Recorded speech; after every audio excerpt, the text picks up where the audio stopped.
Untouchable के लेखक कौन है? तो बी आर अम्बेडकर है।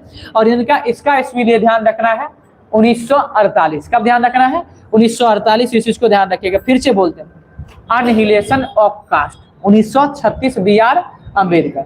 उसके बाद ध्यान रखना है, उसके बाद क्या बोले थे? शूद्रज।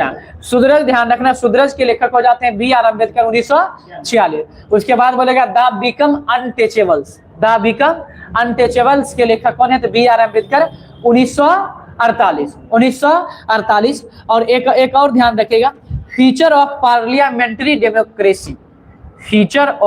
फ्यूचर ऑफ पार्लियामेंट्री डेमोक्रेसी के लेखक कौन है? तो बी आर अम्बेडकर है 1953। Future of parliamentary democracy, future of parliamentary democracy के लेखक कौन है? B R Ambedkar. और एक क्वेश्चन बताएगा, finance of East India Company के लेखक कौन है? Finance of East India Company के लेखक ध्यान रखेगा बी आर अम्बेडकर ही हो जाएंगे।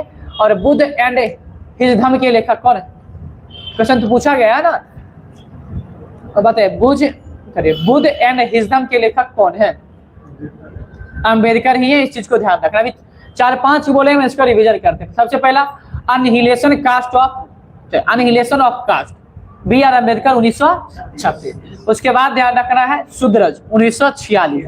The become of untouchables 48। Parliamentary democracy यानी कि फ्यूचर ऑफ पार्लियामेंट्री डेमोक्रेसी 1953। उसके बाद ध्यान रखना है बुद्ध एंड हिज धम्म के लेखक कौन है? बी आर अम्बेडकर है। Finance of East India Company B R Ambedkar, इस चीज को ध्यान रखना है। अगर आपसे पूछता है श्रम विभाजन